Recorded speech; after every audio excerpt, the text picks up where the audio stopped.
Hi everyone, I'm Charles Suggs, software developer at SmartLogic, and I'm your host for Season 15, Episode 3.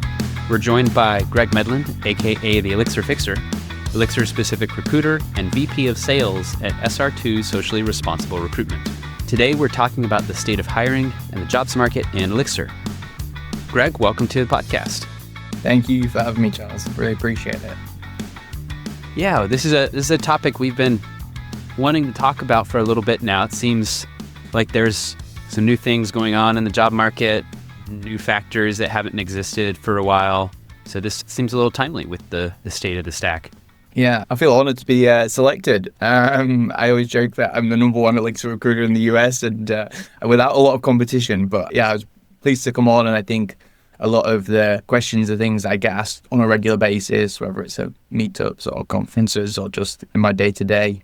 So good to have a resource, I think, for people to go to and hopefully get some indication from someone who's on kind of both sides of the coin. For sure.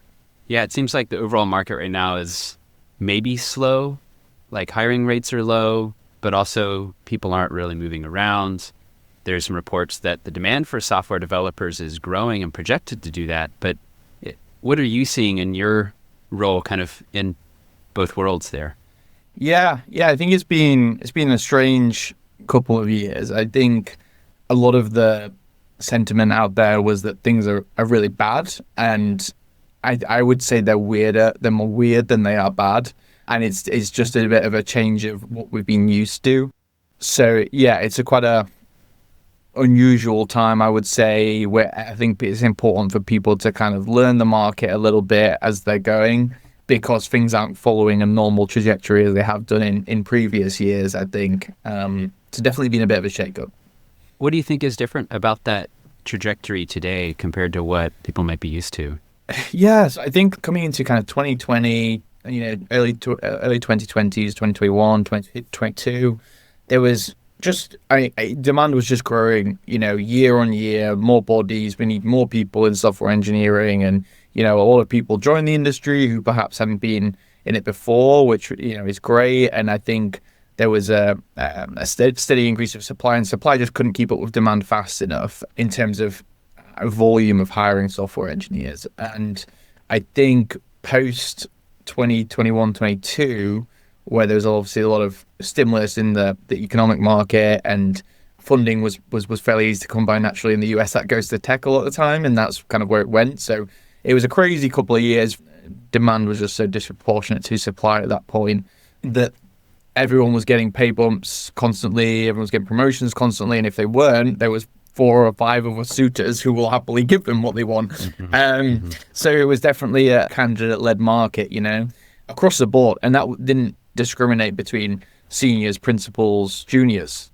People were using me to find, junior engineers because they couldn't get them. And, it's competitive when people, are fighting for people in their first job.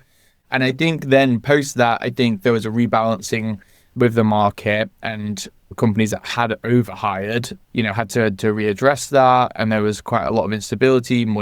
Interest rates came up, money was harder to come by, and every kind of dollar had to go further. So that left, quite a strange situation for people. And then since then, there's been this kind of, we're trying to get back to an equilibrium that makes some form of sense. And yeah, I think we're getting there. You mentioned the US a couple of times. Do you work with placing people with companies outside the US, or is your experience largely just US based? I actually previously recruited in Europe and spent a few years there before coming over to the US. Since then, all of my clients have been US based. My engineers have been based predominantly in the US, but I had placed also quite a few folks from Latin America, Canada, Europe as well. On the candidate side, quite global, I would say. The client perspective has been very US focused. So yeah, my view is a little more focused, I would say, on the micro version of the US as opposed to worldwide. The trends you've discussed so far, have you seen that kind of play out in those other markets, or do you not have as much exposure to that in Europe, Canada, Central South America? We do, yeah. So to give a bit of background, so I kind of head up on the US side of the business and kind of founded that. And then the company is predominantly UK and European based. So we've certainly seen across the board the same trends following suit everywhere. I think the US is, given the economy relies heavily on tech, as its kind of primary export, and that's the growth part, it's potentially been a heavier hit on the US than in Europe somewhat. But it's a global situation. Mm-hmm. So you mentioned about kind of getting back to maybe a little bit more of an equilibrium on the supply-demand equation here. There have been some significant layoffs at some of the bigger tech companies in the U.S., really kind of since the pandemic, I guess. And I'm curious how you interpret those layoffs in the broader scheme of all of this. Yeah, it's quite shocking, isn't it? Because I think everyone comes into the workforce and thinks, oh, if I join a household name, a top 100 company, my job's safe forever. And I think that's been a bit of a shock to the system for a lot of people in readjusting that. And, some of the smaller companies you're closer to your staff and there's more stability actually there.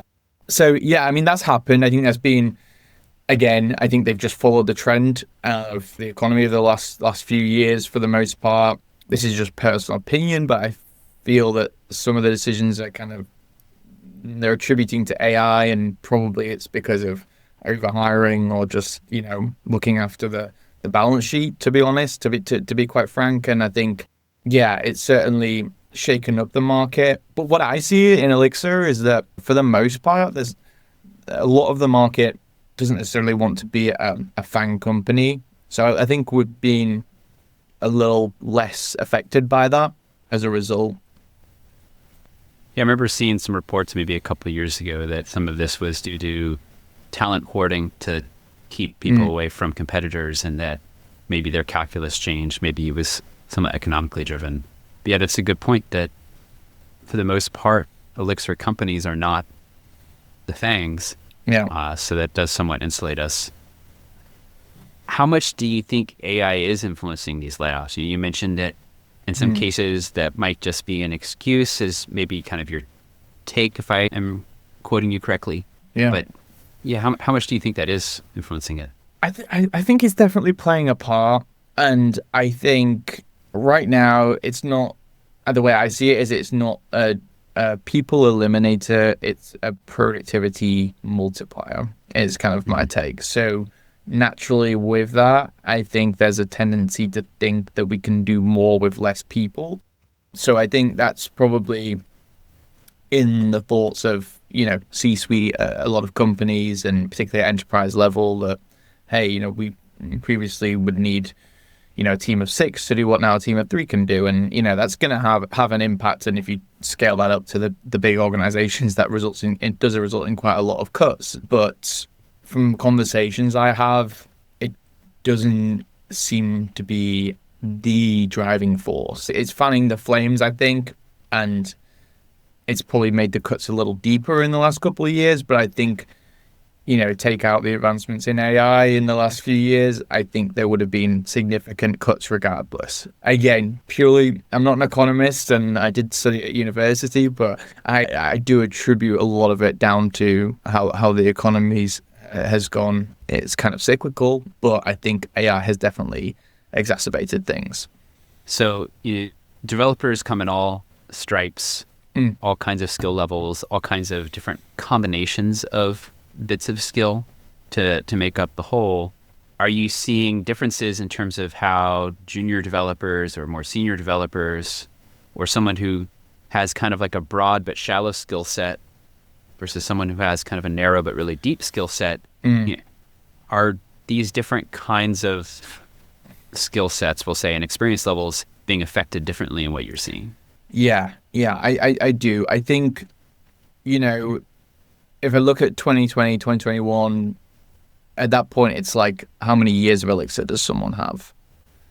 And more recently, I've had numerous requests where people are like, can you find me the people who contributed to this open source package, which is like super specific, right? And it's like, we've got a specific use case, and maybe we're in audio, maybe we're in video, and we want someone who's just knows that space within Elixir super well. Unicorn searches, as I call them. That's been a bit of a trend. I think domain knowledge has become like higher priority. I think that's just a because employers have a bit more choice. They want to, it might be a healthcare company wants someone who's worked with HIPAA before or compliancy, and they can afford to be a little bit more picky, or at least they feel that they can. Whereas back in 2021, it's like you've got a couple of years of professional, Elixir experience. You got the job if you want it. That's how it was, because then they didn't know when they were going to see another Elixir developer again. And I think that's been a big thing. So I think folks have had to lean in. I think the temptation when things get tough is to like become a jack of all trades. Like, oh, I can do that, I can do this, when really, what do you really excel at? And what have you done really well in your past? What do you enjoy? What are you passionate about?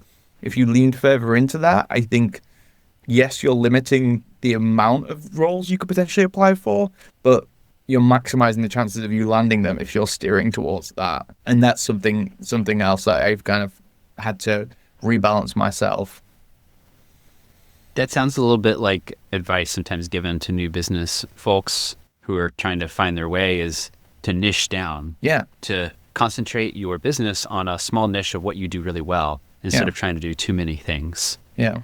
It's what I did. It's kind of, my business model. A lot of recruitment agencies will, they want to work on everything and get as much business as they can and say they can deliver on everything. And really, I did the opposite and kind of led into, or I can become really good and the go-to person for Elixir. And that's, manageable. And it's the same thing, I think, from a job perspective. Like, yeah, you want to be a desirable product in the market, not to talk about it too crudely, but to do that, you've got to differentiate yourself and know your limitations and know where you're strong. So how about when it comes to market share? Elixir is, of course, kind of in a way, a more niche language. It's not as widely used as, say, Python or JavaScript, but how do you see that affecting the job market, Elixir's market share? Yeah, I think adoption's been a common question over the last 2 years, because obviously the whole engineering market has contracted slightly, and Elixir wasn't immune to that. However, I feel like where Elixir has been used for the right reasons, there's been quite a lot of growth. And I have seen, I think overall, although the whole market has shrunk, I do think that Elixir has a larger amount of the pie now, and adoption has steadily increased. You can definitely argue there's less quantity of Elixir jobs than there has been in 21, 22. But I think if you take that into consideration of the wider labor market and the wider software engineering market, Elixir has gained traction. And we talked about, obviously, the threats of AI, but I think there's quite a lot of opportunity in AI too when it comes to Elixir. I've had, numerous instances in the past 6 months where both enterprise clients and startups are using Elixir specifically for its concurrency to be the kind of infrastructure layer behind AI systems. So there's definitely like a lot of optimism in it. And I think I'm still kind of seeing that growth. I'm still seeing new companies adopting, a lot of companies migrating to Elixir, and then you always get kind of startups coming through Elixir because it's, so great for early stage companies. So on the adoption front, I'm feeling fairly bullish, and I think as we get to an equilibrium, that'll be clearer for everyone on the job seekers side. So it sounds like, in a way, a suggestion that being familiar with concurrency and perhaps distributed systems in Elixir would be a really good thing to do for making yourself more attractive to someone looking to hire. Yeah, I mean, definitely. You want to lean into those areas that are growing and where the VC money is going to, right? And I think, obviously, AI, everyone knows AI is one of them, or the main one. So I think for people who are curious, yeah, I would look at how does the Beam fit into that? How does my experience fit into that? Where do I need to improve so that if more and more of these opportunities arise, which I fully expect them to, am I well set up to get one of those positions if that's what you're interested in? Yeah. And that's a good segue. I didn't ask earlier in the episode, what's kind of your Elixir journey? How did you come to this? How did you get into the recruitment world? Yeah, so I, as you can tell from the accent, not US born and raised. I was from Yorkshire in the UK and did a degree in economics. Loved it. but didn't kind of see myself going down, a traditional kind of corporate path. And by chance, went along for an interview for a recruiting role. It kind of was challenging and kind of had a lot of elements in the customer facing kind of nature that I was interested in. And it just kind of happened. We have a joke in recruitment: no one grows up wanting to be a recruiter. You just kind of fall into it, and then spent about 3.5 years back in Europe recruiting there. And I'd covered quite a bit of object-oriented languages, and then found a bit of a niche in Scala actually back in Europe. And I think I then got the opportunity to move over to the US with a UK business, and at that point wanted to hone in more because the US seemed absolutely vast to me, and the market was so much bigger than Europe. Like, I was used to doing Belgium and the Netherlands, where you could get across 2 countries in a day, and you can't drive across Texas in a day now. So I was like, I gotta break this down a bit, and I basically set out and was like, right, I was hearing a lot from my network in terms of like functional programming and the excitement and interest there, and I was like, okay, so what are the main functional programming languages? Tried out, basically like test run, and saw where was the demand. And at that point I kind of rode the wave of Elixir. There's this massive asymmetric information in the market whereby clients did not know where on earth to find Elixir people, and Elixir people didn't know where the hell on earth to find the jobs. So I was like, well, this is perfect. This is where I can add some value. And it just kind of snowballed, and really like the community, meeting people face to face. One of my best friends here in Austin runs the Elixir meetup here. I've known him for years, and going to the conferences, people are very happy to help. And obviously in recruitment, you need friends of friends, and you need referrals, and that's how a lot of my business is done. And Elixir folks seem to want to help each other quite a bit. So that was a bit of that fanned the flames. And then, 6 years later, and I call myself Elixir Fixer on X. Cool. So you talked a little bit about people finding jobs and not knowing where to look to find people that are hiring, and not knowing where to look to find hirees.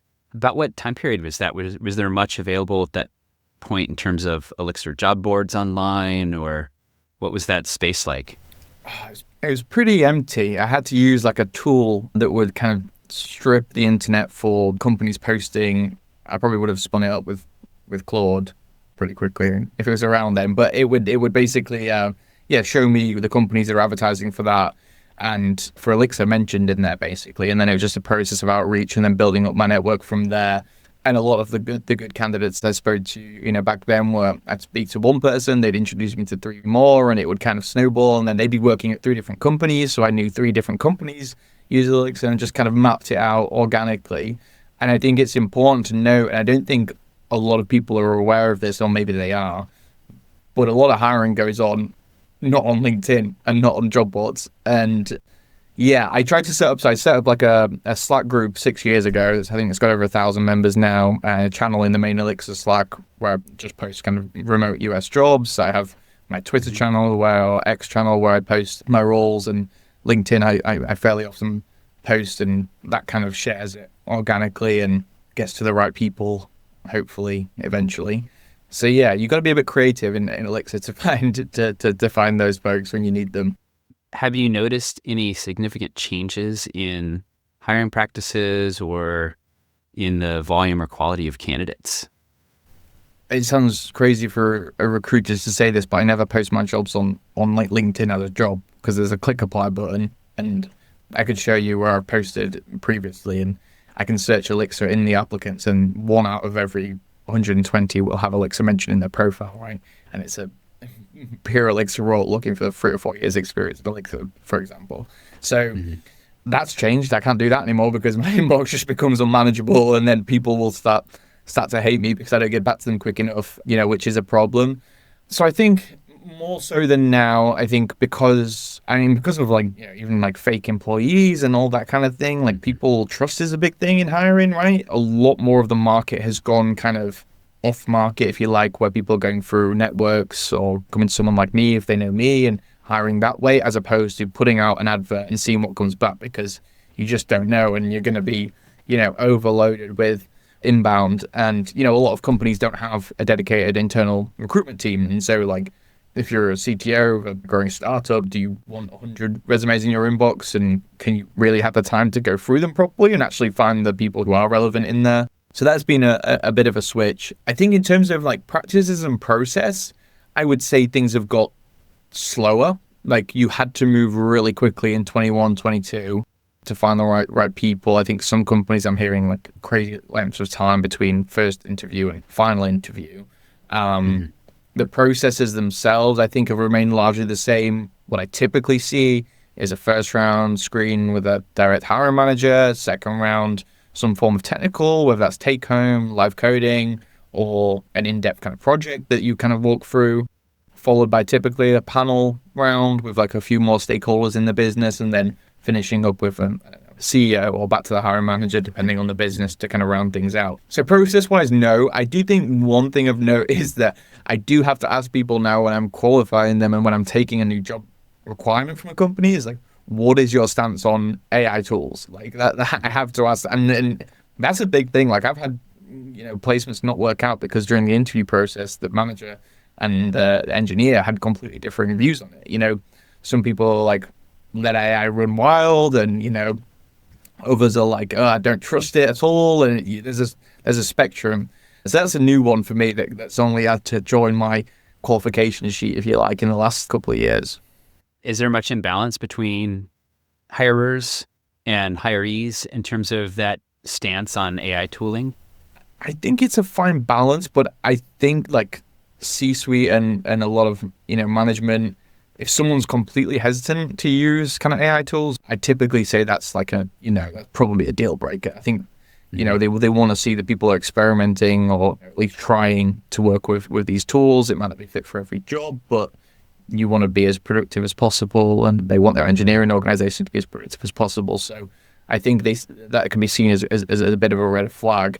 But then I think from an engineering standpoint, some people just aren't comfortable like going into an environment where the process is completely different to what they know, and they feel like they're taking risks with the code that they shouldn't do. So it's just alignment, it's knowing what your view is and sticking with it almost, and being quite upfront about it and make sure that you're happy with it, because at the end of the day, during an interview process, if you're not completely transparent and honest, it's going to come unstuck in a few months, and it's going to be a worse situation for everyone. Yeah, honesty is always a good policy. I want to dig in more to how AI has been kind of disrupting the hiring process with fake candidates and fake job postings even. It sounds like in a way, maybe the solution right now is more personal contacts. Of course, working with a recruiter who is verifying that there's humans and actually a legit job offer or job posting. But how else are people dealing with this? I know I've heard from some hiring managers how it's just like a slog. Yeah. And some companies have maybe even switched to only interviewing in person because they're guaranteed to get a real person. Yeah. And who knows for how long that will be. Pretty lifelike robots. I think in terms of a workaround, like right now and outside of going through your network and going through people you trust, there really isn't a solid way of verifying. I mean, there's always steps you can do. If someone's applied for a role and they look great, you can always ask from a hiring manager perspective for references. It's still a pretty normal thing. I know it sounds a bit dated these days, but I think references are very important and carry a lot of weight. And I think from a candidate's perspective, I think it's difficult because, a lot of companies, you get stealth startups, you get like companies who don't have a great LinkedIn presence or, branding for whatever reason. It could be they're totally legitimate, but yeah, I think in Elixir we're being lucky because, I think if you're a fake candidate trying to get interviews, you're probably not going to put Elixir on your resume because you're probably going to cast a wide net and try and catch, you might put Java or something that's, used by everyone. So I actually don't see a ton of fake profiles in the community. But as soon as you go on to job boards and whatever else, yes, you're going to get it. And there really isn't a way around it that doesn't cost a significant amount of time, And I think that's why, like, I've seen a demand for my services go up, is because I can be a first wall of that and very quickly identify, because it's my job every day to know who's good and who's legitimate. And same on the kind of the flip side of it, really. I know which clients are legitimate, but it seems less of a problem, I think, in our little world.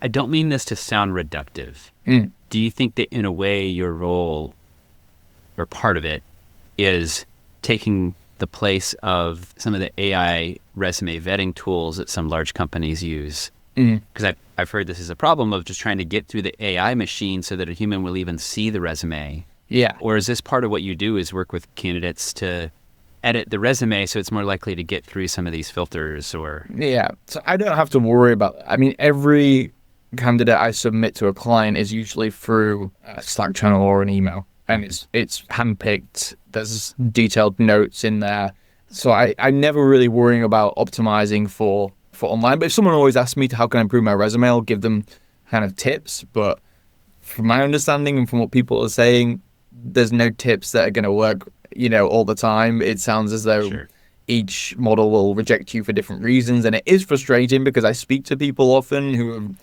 I'm looking at it as a human going, oh, they'd be great for that role. Like, I know the role, I know the company, and I'm like, yeah, they'd be stupid not to talk to them. And they never get a response. And I'm like, they need a human there almost just saying, tap, tap, you should have a conversation with this person because they actually look really good. So, cover letters. Are they old school, not worth it? Are they important? Does it really just depend?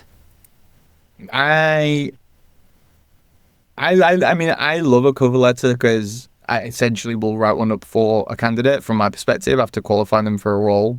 And, it's so easy with GPT or whatever you use to spin up a cover letter. You throw your resume, throw your job description in there.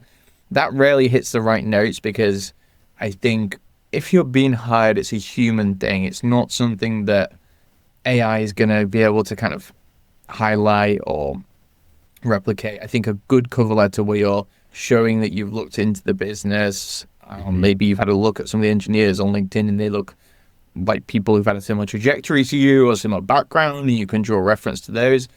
There's levels to it, and I think if someone generally sits down and writes a cover letter, I think it boosts your chances, 100%. And it's needed because a resume, just like a job description, never tells the full story of what that job is. A resume won't either, because when you're writing a job description, you're writing it to be appealing, to be, you're trying to put in there like the basic requirements, but you're trying not to make it too much, rule too many people out, because there naturally is always flexibility in there, but it doesn't tell you necessarily where the flexibility is. It doesn't tell you what the real technical problem is, or it might be a people problem, or it might be a product problem, and that you're going in to solve.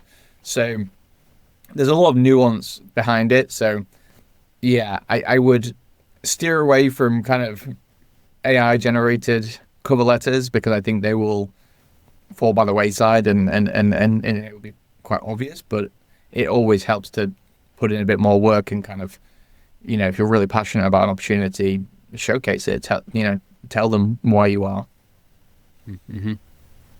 Yeah, use it to elaborate on what's important to focus on in your resume, or why you're particularly suited for the role. Yeah. Why you, not just the skills you have. But Exactly. It's sales at the end of the day. It's selling yourself and what you've done and what you think you're kind of capable to do. And that might even mean calling out deficiencies in your profile compared to the job description, but saying, well, look, it might be like, I've never worked with this framework, but I actually went into my last job and this was a new framework to me then, and I picked it up in 3 months, and my manager said this about me, So there's always a way to combat it. And I think, again, the human element and the authenticity element goes a long way.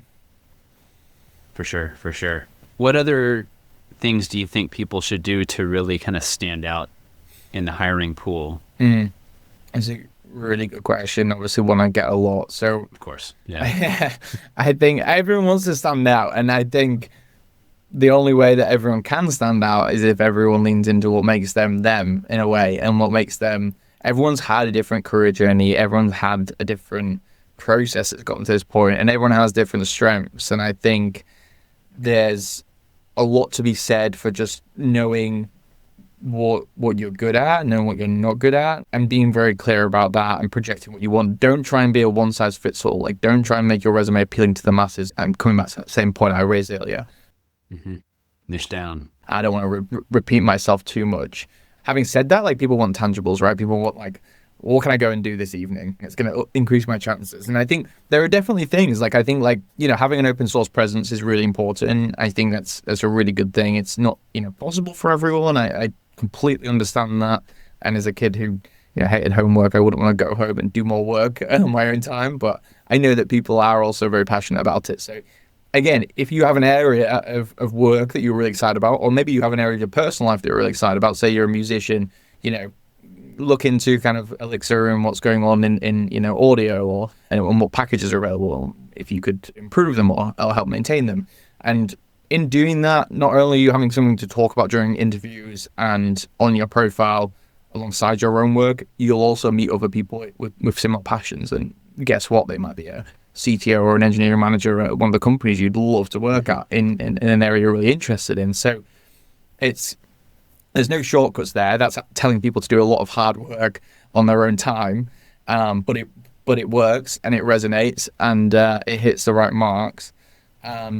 I think aside from that, I think the networking element, like, I think there was a period where everything was easy to get, you know, jobs. You could just click on LinkedIn and apply, and you were right there, and, you know, the demand was enough to take you through. I think invest in relationships, invest in people, your old managers, your old colleagues, keep in touch with them, because you don't know where they're going to end up, and you might want to join them at some point again. And having an internal advocate is going to be a massive help, you know, in that process. Go back through your old connections, reach out, make friends with them, find out what they're doing. I think networking, and it seems crazy, it's 2026 and I'm still saying, you know, to have these human connections, but it pays off, like, it really does. And I know people who've followed a mentor for years, and it's fast-tracked their career, you know, a ton, and they've, you know, 3x themselves because they've always just gone with them and kind of piggybacked on the journey. And then, you know, someday hopefully they'll do the same with someone else. But that only happens if you put a bit of investment into the people you're around. So that's a big part of it. And I know it's also not possible for a lot of people to get to conferences, get to your local meetups. Like, I know America's huge, and I live in Austin, so I'm quite lucky because I can.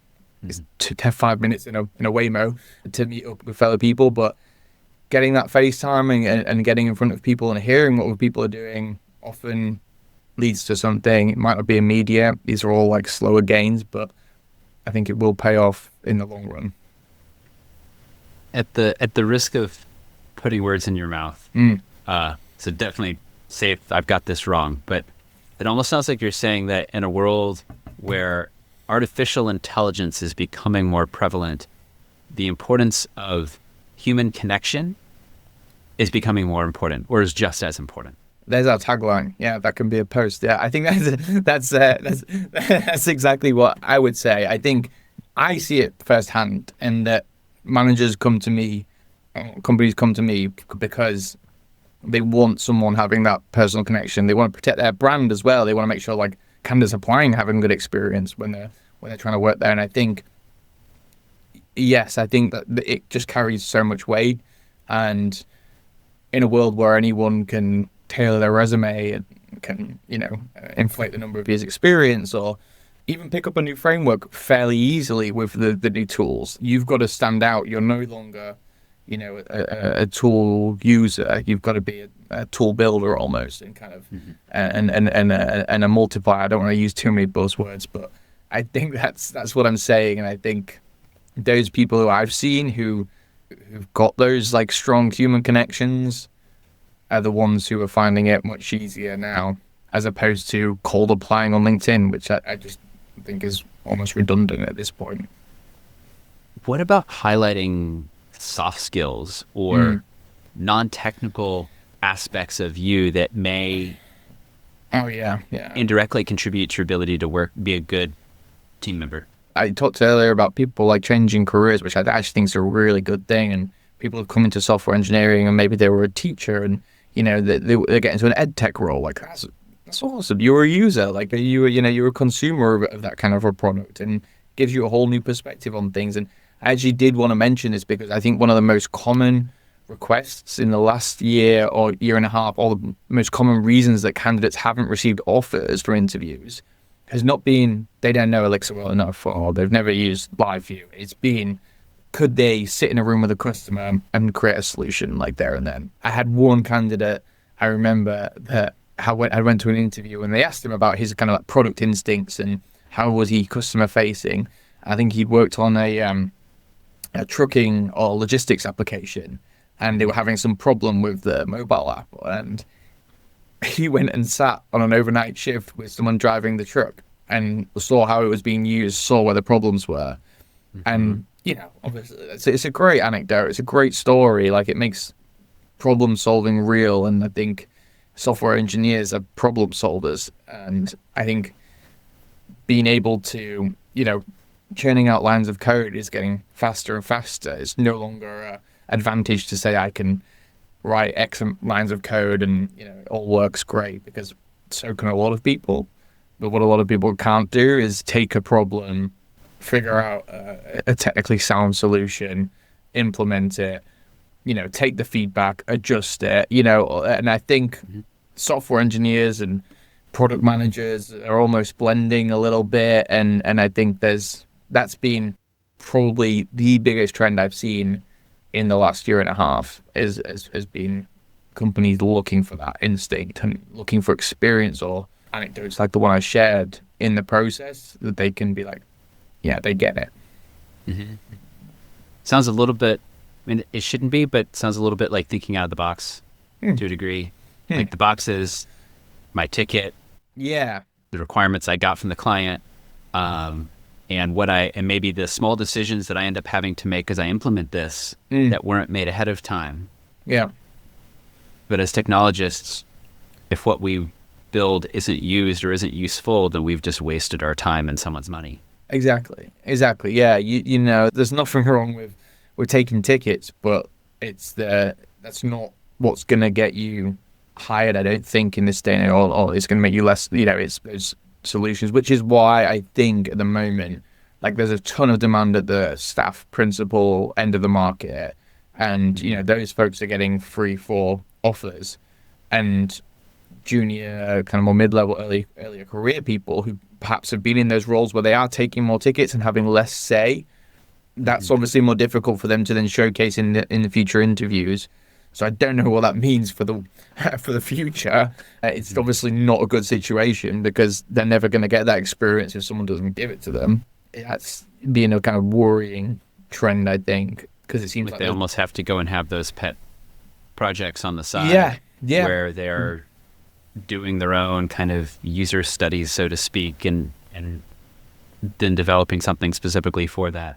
Yeah, there you go. That's a good solution, right? And that's and it's not something everyone wants to do, or the last thing you want to do when you're stressed and you're job searching is to go away and do something for free. Like, I totally get that, and I empathize with that completely.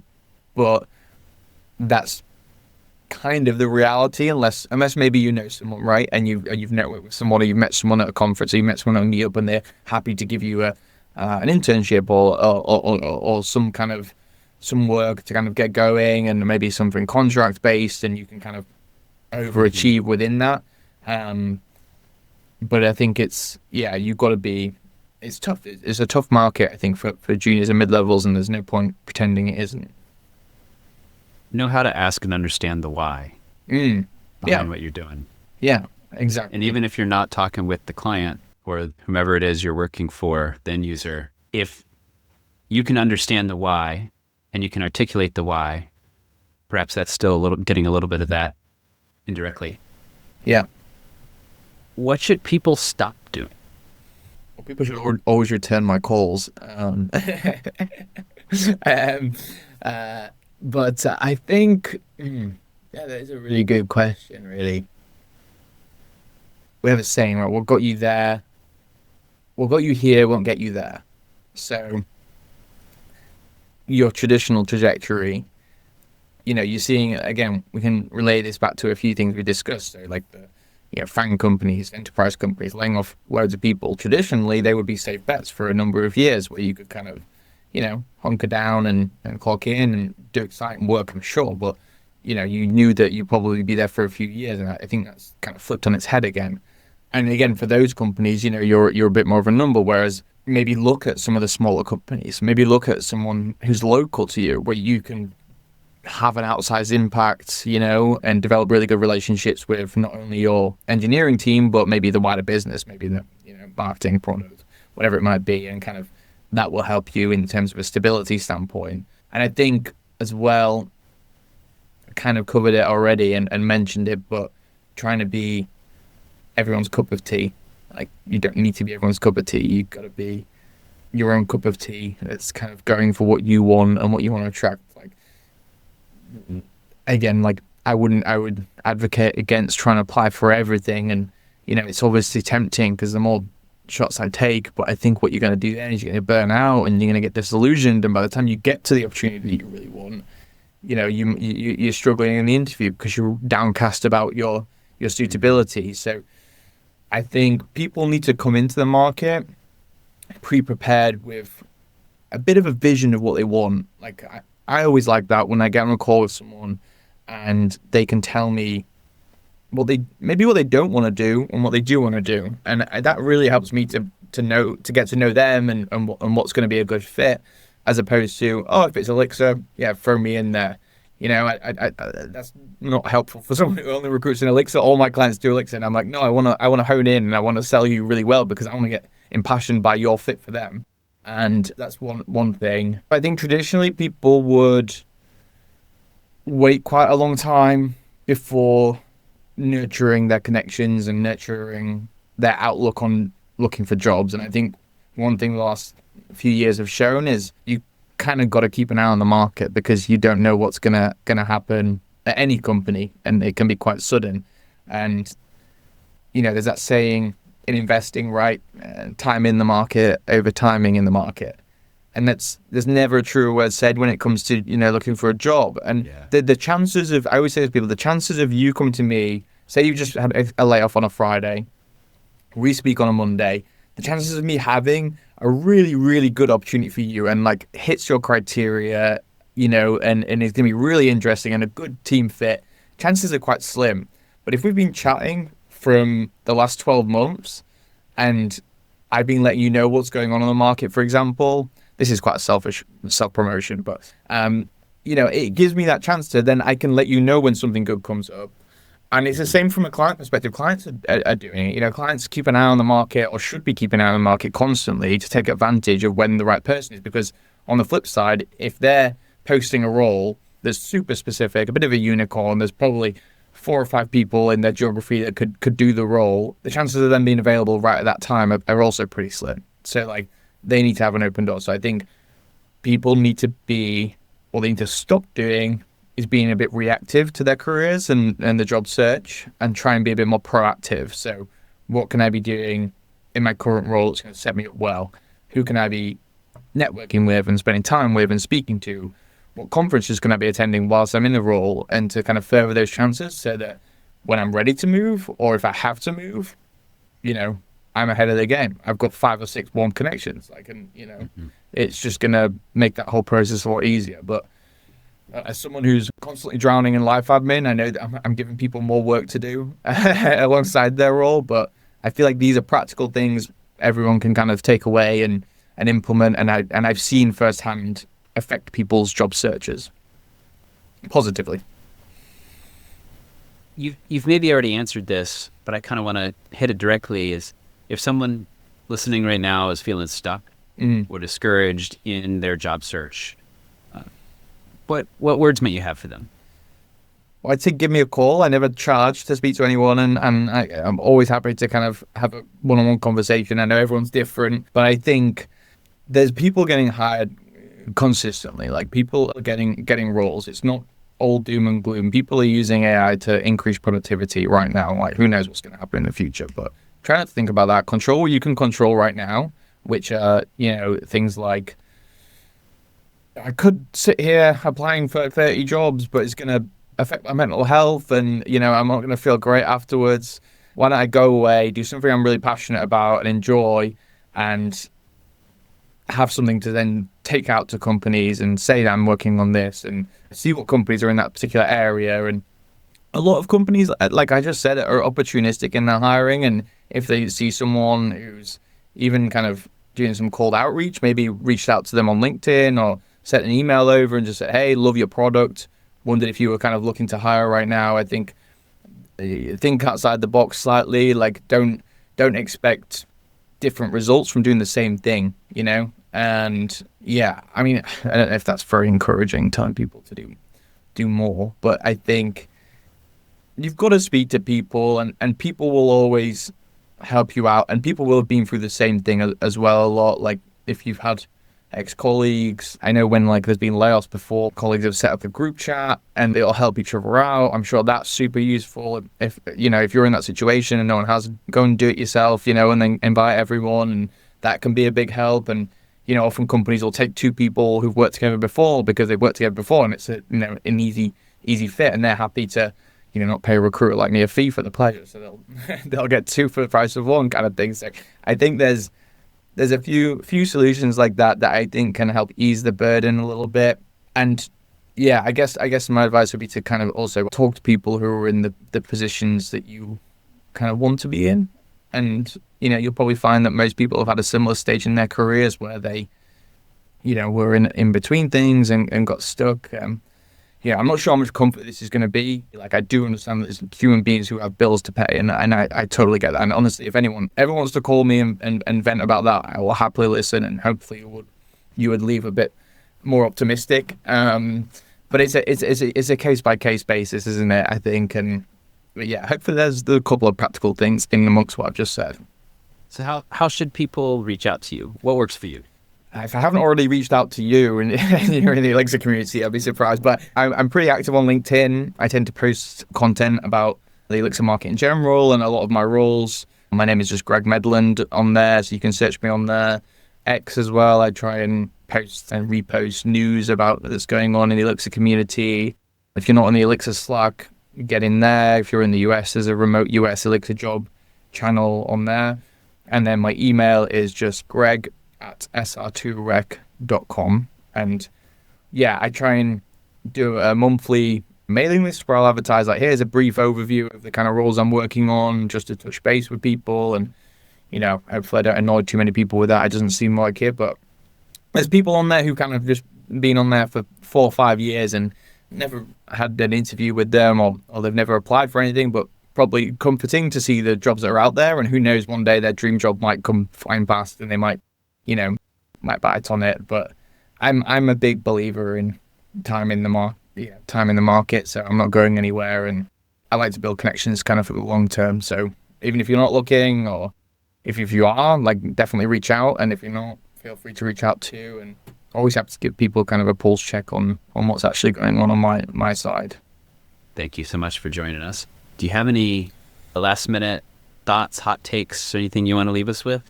Not that I can think of. I think we covered pretty much everything that I wanted to, and hopefully it's helpful. I hope I don't sound like I'm lecturing anybody, or that's the case. I'm definitely not. Like, I love this community. I also make my livelihood from it. From the last 6 years, I'm very invested in it, always trying to kind of deliver back some value where I can. But no, I don't think there's anything else I would add. I think we made some good ground there. Great. Well, our guest has been Greg Medland, the Elixir Fixer. Thanks so much for joining us. It's been a wonderful conversation. Thank you, Charles.